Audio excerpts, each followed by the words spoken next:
다 같이 하나님의 말씀 함께 찾아 읽겠습니다. 에베소서 3장 14절부터 19절까지 말씀입니다.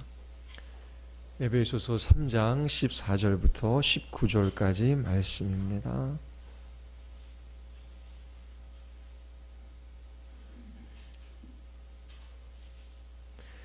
제가 한 절 읽고 여러분들이 한 절 읽고 교독하겠습니다. 에베소서 3장 14절부터 19절까지입니다. 이러므로 내가 하늘과 땅에 있는 각 족속에게 그의 영광의 풍성함을 따라 그의 성령으로 말미암아 너희 속사람을 능력으로 강건하게 하시오며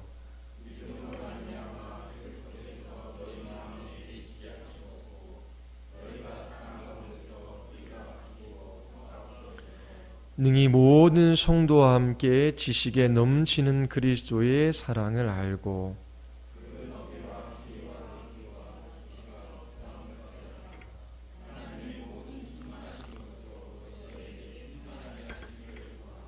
아멘. 우리 말씀 듣기 전에 기도하시겠습니다. 하나님 아버지, 이 금요일 밤에 저희들이 기도 공동체로 모였습니다. 주님의 말씀을 듣고 그 말씀을 따라 기도하기를 원하옵나이다.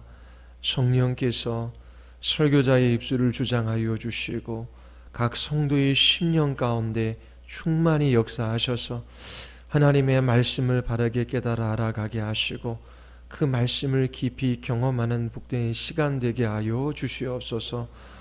주님께서 은혜로 이 모임을 붙들어 주시고 이끌어가 주시기를 간절히 원하오며 예수 그리스도의 이름으로 기도드리옵나이다. 아멘. 바울은 에베소 교회 성도들을 위하여 편지를 쓰고 있습니다. 그들이 깨닫기를 바라는 것이 있지요.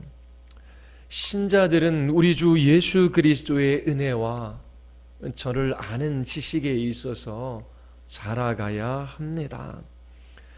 어린아이가 되어서도 안 되고 어린아이로 머물러 있어서도 안 되지요. 세상의 풍조와 거짓 사상에 유동해서도 안 됩니다. 어린아이와 같은 신자가 시간이 지나감에 따라 그리스도의 영적인 군사로 그렇게 성장해 가야 합니다. 바울의 기도에 귀를 기울여 보십시오. 그의 첫 번째 간구는 성령께서 에베소 교회의 성도들의 속사람을 강건하게 해 주시는 것입니다. 성령님은 지혜와 계시의 영으로서 우리의 마음 눈을 밝혀 영적인 진리를 깨닫게 할 뿐만 아니라 성도들의 속사람을 강건하게 하시는 일을 하십니다. 성령께서 성도들에게 임하여 그들의 속사람을 강건하게 하신 예를 신약교회에서 우리는 많이 찾아볼 수 있습니다.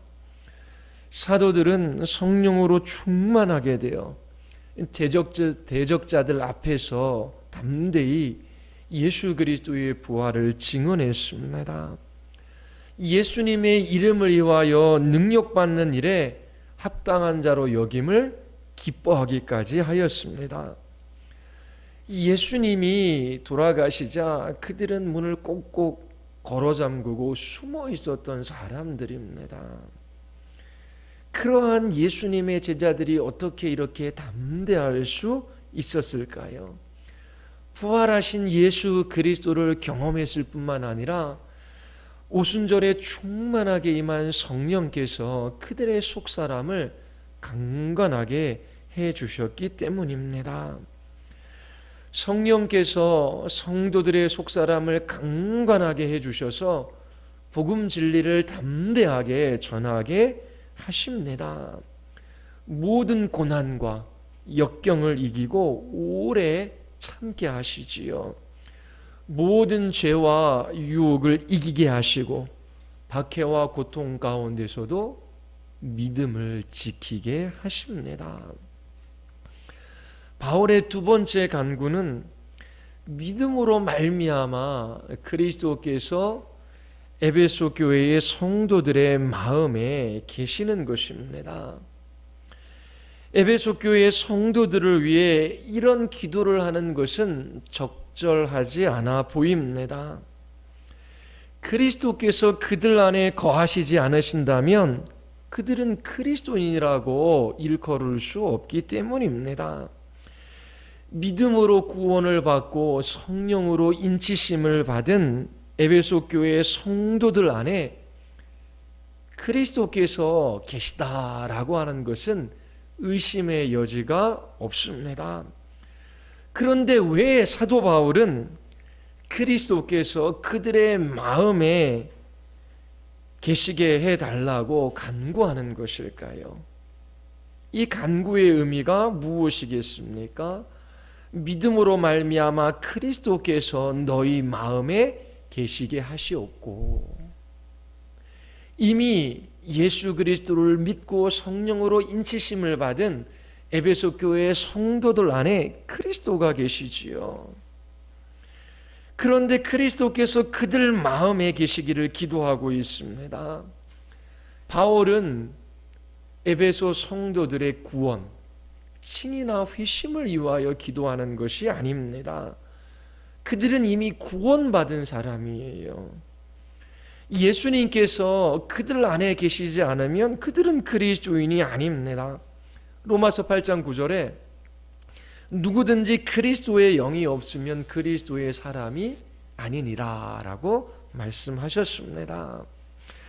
그럼에도 불구하고 바울이 에베소 교회의 성도들을 위해 믿음으로 말미암아 그리스도께서 너희들의 마음 안에 계시기를 간구한다라고 그렇게 우리에게 말하고 있습니다. 마음에 계시게 하옵시고라고 하는 이 말의 의미가 무엇일까요? 이 계시다라고 하는 이 단어는 카토이케오입니다. 정착하여 거주하다라고 하는 의미를 가지고 있어요. 하나님께서 성전 안에 계신다라고 할 때에 이 단어를 사용했습니다. 그리스도께서 너희들 마음에 계시기를 바란다라고 하는 것은 그리스도의 임재와 관련된 표현입니다. 이 사도 바울의 두 번째 간구의 의미를 이해할 수 있는 구절이, 이해하도록 돕는 구절이 요한계시록 3장 20절이에요. 볼지어다 내가 문 밖에 서서 두드리노니 누구든지 내 음성을 듣고 문을 열면 내가 그에게로 들어가 그와 더불어 먹고 그는 나와 더불어 먹으리라. 누구든지 내 음성을 듣고 문을 열면 내가 그에게로 들어가겠다라고 말씀하십니다. 이 요한계시록 3장 20절은 누구에게 주시는 말씀이죠? 라오디게아 교회에 주시는 말씀입니다. 하지만 대부분의 사람들은 이 말씀을 복음 전도와 관련되어 사용하고 있습니다. 사형리에서도 이 말씀을 사용하지요. 불신자에게 이 말씀을 적용하고 있습니다. 이런 의미로 사용합니다. 예수님께서 죄인들의 마음 문 밖에 계십니다. 주님께서 들어갈 수 있도록 여러분들의 마음 문을 여십시오. 주님을 마음으로 영접하십시오. 그렇게 불신자에게 요한계시록 3장 20절을 적용하는데 이것은 그릇된 해석이지요. 이 말씀은 불신자에게 주시는 것이 아니라 성령께서 교회에 주시는 말씀입니다. 그리스도인들에게 주시는 말씀이지요. 근데 어떤 그리스도인들입니까? 그들은 차지도 덥지도 온전치도 않은 그리스도인들입니다. 그들 스스로는 부유하다라고 생각해요. 모든 것을 소유하고 있다라고 생각하지만 실상은 헐벗은 자요, 굶주린 자요, 눈멀고 속에 아무것도 없는 사람들이다라고 그렇게 말씀하고 계십니다. 주님께서 그들에게 말씀하시는 것이지요. 볼지어다 내가 문 밖에 서서 두드리노니. 교회 하시는 말씀이에요. 누구든지 내 음성을 듣고 문을 열면 내가 그에게로 들어가 그와 더불어 먹고 그는 나와 더불어 먹으리라.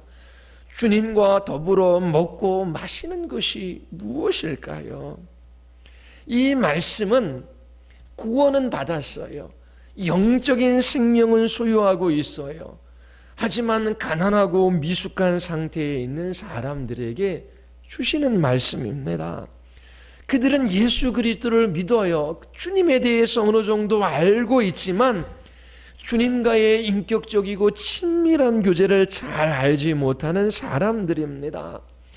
주님과 관계를 맺고 있지만 주님의 통치와 다스림을 받고 있지는 않습니다. 주님께서 그들의 마음의 중심에 계셔서 그들의 전인격을 통치하고 다스리시며 그들 안에 거처를 삼고 계시지 않는 거예요. 요한계시록 3장 20절은 에베소 교회의 성도들을 위한 사도 바울의 간구를 이해할 수 있는 열쇠와 같습니다.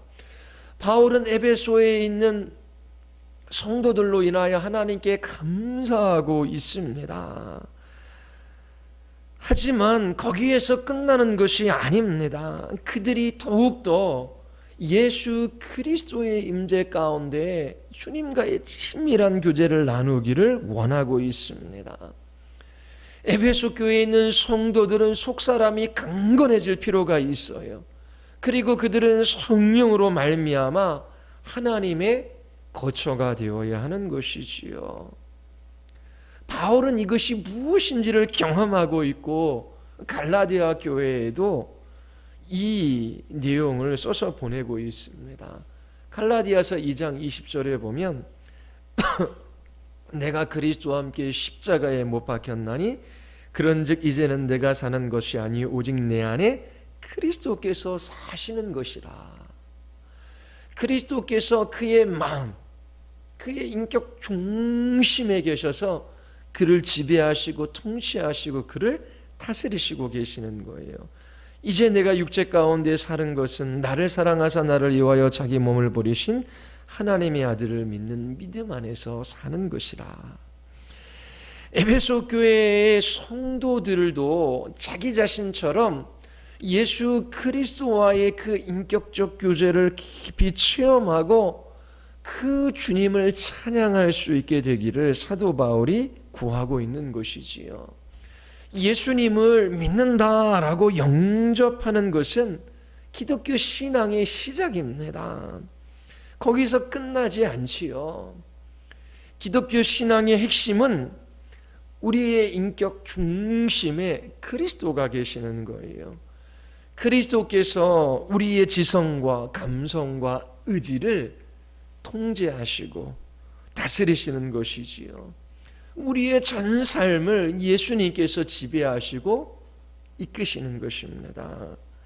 그러기 위해서는 그리스도께서 우리 마음의 중심에 계셔야 합니다. 예수님께서 성령님을 통하여 자신을 우리에게 나타내 주셔야 해요.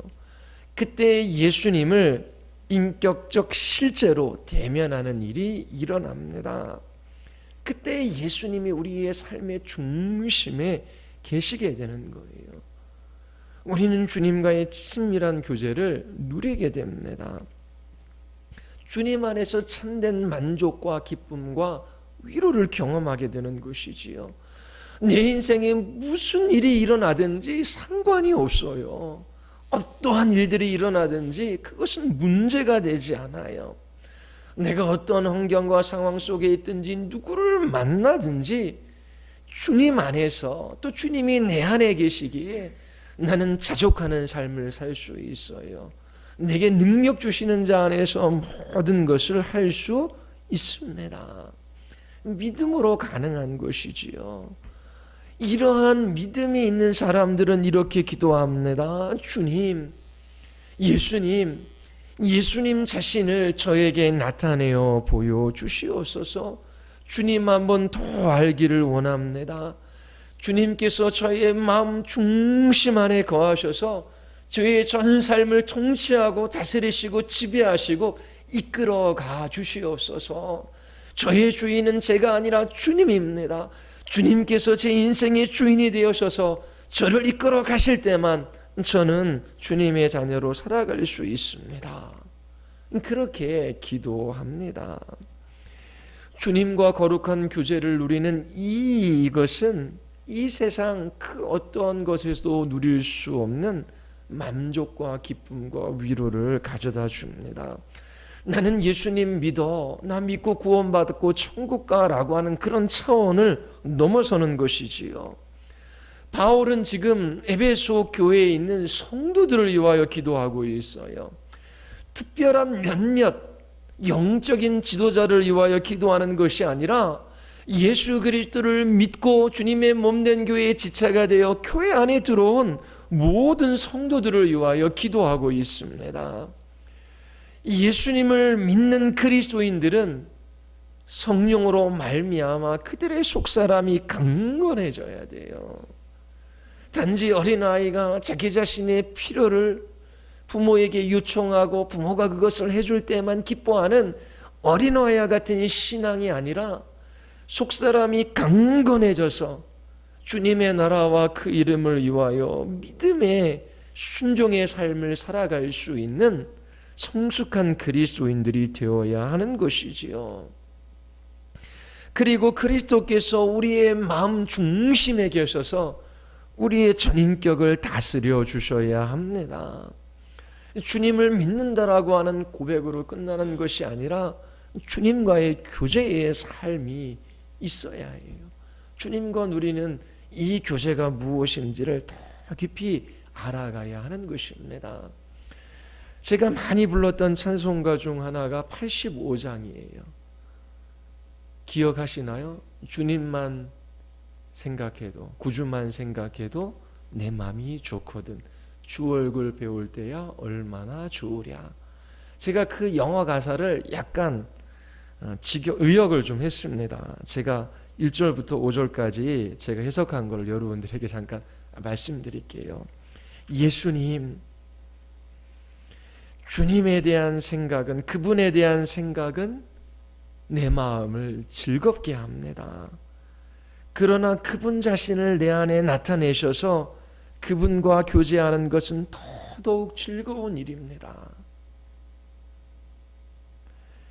인류의 구원자 예수, 그분의 복되신 이름을 듣는 것보다 더 즐거운 일은 없습니다. 그분의 귀하신 이름과 비교할 수 있는 이름은 천지에 없습니다. 회개하는 사람에게 소망이 있습니다. 온유한 사람에게 기쁨이 있습니다. 구하는 자에게 얼마나 친절하시며 찾는 자에게 얼마나 선하신가. 예수님의 사랑을 받은 사람만 그 사랑을 압니다. 말로도 글로도 표현할 수 없는 사랑입니다. 예수님만이 우리의 기쁨이 되십니다. 예수님만이 우리의 상급이며 지금부터 영원까지 우리의 영광이 되십니다. 그분에 대한 생각만으로도 내 마음이 기쁘고 즐거워요. 그런데 그분에 대한 생각으로 끝나는 것이 아니라 예수님께서 그분 자신을 내 안에 나타내셔서 그분과 교제하는 것은 더더욱 즐겁다라고 하는 이 신자의 경험을 고백하고 찬양하는 것입니다. 그리스도께서 마음 안에 계시는 성도의 노래이지요. 여러분들도 이렇게 찬양하고 고백할 수 있으십니까? 우리는 그리스도인일 수 있어요. 그러나 이러한 찬양을 온 마음으로 불러본 적이 없을 수 있어요. 사도 바울은 에베소에 있는 성도들이 이러한 찬양을 온 마음으로 부르게 될 수 있기를 간구하고 있는 것입니다. 그들은 성령으로 말미암아 속사람이 강건해져야 돼요. 뿐만 아니라 우리의 전인격, 지성과 정서와 의지가 새로워져야 하는 것이지요. 진리를 점점 더 알아가야 해요. 성령께서 그 진리 가운데 역사해 주셔야 합니다. 그리고 자기 자랑과 자기 사랑을 버려야 하는 것이지요. 마음이 자기 사랑으로 가득 차 있다면 주님께서 우리 안에 들어오지 못하십니다. 손님을 맞이한다라고 해도 집안을 깨끗이 치우지 않겠습니까? 우리 아이들도 전에 교회에 있을 때 전도사님이 신방 오신다 그러면 아내가 집안을 청소를 해요. 그리고 이렇게 준비를 하지요. 한 번은 제가 의사 부부를 신방한 적이 있어요. 아주 고급 아파트에 살아요. 집에 들어갔더니 집이 난장판이에요. 이러한 무질서가 없어요. 헐레벌떡 반바지에 양말도 안 신고 뛰어나오는데 한 번도 신방을 받아본 적이 없는 사람처럼 아주 가정이 무질서하더라고요. 그리고 의사 부부인데 너무나 아이들은 초등학교 너무나 어려 보여요. 영적으로, 신앙적으로 무지하고 어린아이 같고 너무나 모르는 거예요. 세상적으로는 의사야 그러면 인정받을 줄 모르지만은 생각도 어리고 그리고 삶의 질서도 없어요. 누군가 신방을 가고 손님을 초대해도 집안을 깨끗이 치우지 않습니까? 예수님께서 우리 마음 바깥에서 두드리고 계셔요. 내가 너와 함께 먹고 마시기를 원한다. 그런데 자기 사랑으로 가득 차 있어요. 자기 중심적인 삶을 살아가요. 주님께서 들어오실 여지가 없는 것입니다. 주님이 우리 마음 안에 계실 수 있는 준비를 해야 돼요. 우리의 재능, 우리의 능력으로 할 수 있는 일이 아니지요. 성령께서 우리의 속사람을 강건하게 해주셔야 합니다. 우리의 더러움을 다 씻어내 주셔야 하는 것이지요. 주님의 마음을 아프시게 해드리는 것이 무엇인지 보게 해주셔서 그것을 버려야 하는 것입니다. 그리고 끊임없이 주님께서 우리 안에 거하시기를 간구하며 갈망해야 하는 것입니다. 바울은 믿음으로 말미암아 예수님께서 우리 안에 거주하신다라고 말하고 있습니다. 이 믿음으로 말미암아라고 하는 것을 어떻게 해석을 해야 할까요? 예수님의 주인 되심을 인정하고 끊임없이 주님께서 우리 안에서 우리의 전 인격을 지배하고 통치하고 다스리시도록 그렇게 주님을 갈망하고 의지하고 신뢰해야 한다. 그렇게 말하는 사람도 있어요. 히브리서 11장 13절에 보면 이렇게 믿음의 사람들에 관해서 고백합니다.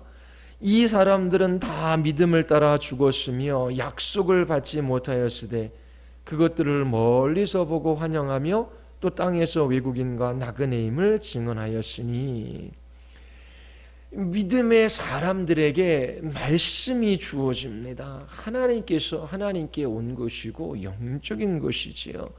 노아에게 하나님께서 방주를 만들라라고 말씀하십니다. 그것도 바닷가나 강가가 아니라 산 꼭대기에 방주를 만들라라고 말씀하셔요. 노아는 그 말씀의 의미를 알고 그 말씀을 따라 방주를 준비해 나갔습니다. 그러나 다른 사람들은 다 비웃었지요. 믿음으로 말미암아 그리스도께서 우리 안에 계시게 해달라고 기도하고 있는데 이 말의 의미가 무엇이겠습니까? 기독교 신앙이 단순히 과거에 예수님께서 나의 죄를 위하여 십자가에서 죽으시고 부활하시고 하나님의 보좌 우편에 승천하셨어요. 나는 예전에 십자가에 달리신 예수님을 믿어요. 그리고 죽어서 천국 가요. 그것이 끝이 아니라고 하는 것이지요. 그리스도께서 우리의 마음의 중심 안에 그리스도 자신을 나타내시는 인격적 현존이 있다라고 하는 것입니다. 우리는 예수님의 인격적 현존을 경험하며 그분을 우리의 마음 안에 모셔드릴 수 있어요. 믿는 사람들은 주님의 말씀을 깨닫습니다. 그리고 그것을 붙들어요. 그리고 그 약속이 그들의 삶을 지배합니다. 그들의 삶을 결정해요. 아브라함은 갈대아 우르를 떠나 하나님께서 약속하신 땅으로 가라라고 하는 말씀을 받았어요. 갈 바를 알지 못했지만 그 말씀을 붙들고 고향을 떠났지요. 노아는 방주를 짓기 시작했습니다. 사도 바울이 에베소 교회에 있는 성도들에게 그리스도께서 너희 마음 안에 계시기를 내가 진실로 날마다 너희를 위하여 간구한다. 너희도 이 말의 의미가 무엇인지를 깨닫기를 원한다. 우리에게도 동일하지요. 믿음이 필요합니다. 제가 대학교 때 열심히 교회를 섬겼지요. 기쁘고 즐거운 일이었어요. 토요일이면 서울에서 3시간 기차를 타고 내려가서 토요일날 중등부 학생들을 가르치고 주일날 오전 교회 학교 성가대 연습 11시 교회 학교 오후 예배 주일 저녁 예배 그리고 끝나면 저녁 밤 기차 타고 서울로 올라왔어요. 중학교 1학년 때서부터 대학교 내내 그렇게 살았어요. 너무나 미안했어요, 아이들한테. 왜냐하면 토요일하고 주일밖에 못 만나잖아요. 평소에 신방을 잘 못하잖아요. 근데 어쨌든 그렇게 열심히 시골에 있는 저희 모교회 서울에서 그렇게 내려가서 열심히 그렇게 하라는 대로 섬겼어요. 대학교에 들어가니까 너무나 행복하고 좋은 거예요. 모든 게 다 잘 되어져 가는 거예요. 걱정, 근심, 염려 뭐 하나도 없어요. 뭐든지 하면 다 될 것 같아요. 근데 마음속에 그런 생각이 들어요. 예수님을 믿고 신앙생활 한다라고 하는 것은 이런 게 전부인가? 이렇게 열심히 예수님 섬기고 마음의 근심도 걱정도 염려도 없고 무엇을 하든지 다 잘 될 것 같고 주님께서 다 잘 인도해 주실 것 같아요. 아무런 어려움. 이렇게 살아가는 것이 기독교인의 삶의 전부인가? 그런 생각이 든 적이 있어요. 그리고 또 이렇게 신방하다 보면은 예수님 믿는 거 정말 힘들고 어렵습니다. 아무리 해도 변화되지 않아요. 진정으로 우리의 영혼의 변화가 있습니까? 그냥 이렇게 예수님 믿고 천국 바라며 살아가는 것이 전부가 아닙니까? 영적인 변화, 속사람이 강건해지는 것, 예수 그리스도의 인격적 현존, 그분과의 친밀한 교제, 정말 그런 게 있나요? 그건 너무 신비주의, 광신주의가 아닌가요? 그런데 기독교 신앙이 그런 게 다가 아니라고 하는 거예요. 그냥 예수님 믿고 천국 가고 교회 열심히 섬기고 봉사하고 평안하고 안정적이고 만사의 모든 것이 다 잘 되는 그런 것이 기독교 신앙의 핵심이 아니라고 하는 것입니다. 다음 주에 살펴보겠지만 주님의 사랑의 깊이와 높이 넓이 길이를 더 알아가는 것을 위해 기도합니다. 그리고 그 깊이 넓이 그 높이를 측량할 수가 없어요. 주님의 사랑이 얼마나 깊고 넓은지 다 이해할 수가 없습니다. 우리가 경험하고 우리가 고백하는 그 신앙이 전부가 아니다라고 하는 것이지요. 에베소 교회의 성도들은 예수님을 영접했어요. 구별된 하나님의 자녀예요. 근데 바울이 그들을 위해 기도하지 않습니까? 속사람이 강건해지는 것, 그들 마음 안에 그리스도가 계시는 것, 그 사랑의 깊이와 넓이와 높이를 더해가는 것, 이것이 기독교 신앙의 전부가 아니라고 하는 것입니다. 찬양을 열심히 하는 것도 중요해요. 뜨겁게 기도하는 것도 중요합니다. 열심히 봉사하는 것도 중요해요. 그러나 영생이라고 하는 것은 하나님과의 인격적 친밀한 교제입니다. 그리스도께서 우리 마음 안에 계시는 것은 그냥 그리스도만 생각해도 좋은 그 정도가 아니라 그것도 기쁜데 그리스도의 인격적 현존에 대한 체험과 경험입니다. 성전에 하나님의 임재가 늘 있었던 것처럼, 그래서 그렇게 찬송가 85장에서 한 성도가 주님을 향한 그러한 주님과의 인격적 사귐의 그 달콤함과 그 즐거움, 그 사랑, 어떻게 이거를 쓸 수도 없고 어떻게 표현할 수도 없는 그 사랑 때문에 감격해서 주님을 찬양하며 노래하고 있습니다. 바울의 간구가 여러분들의 간구가 되기를 바랍니다. 바울과 같이 기도하고 그것을 우리의 삶 속에서 경험할 수 있게 되기를 바랍니다. 우리의 속사람이 성령으로 말미암아 강건해지는 거예요. 여러분들의 마음 안에 그리스도가 계시는 거예요. 그분과의 인격적 교제 속에서 참된 만족과 기쁨과 위로를 경험합니다. 무슨 일이 일어나든지 요동하지 않아요. 어떠한 형편에서도 자족하는 법을 배웠어요.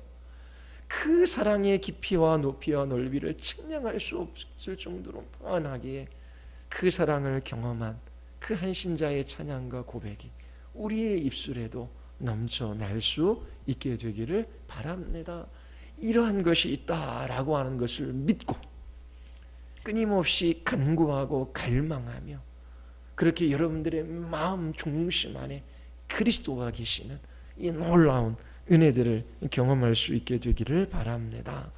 우리 같이 한번 우리 기도하시겠습니다.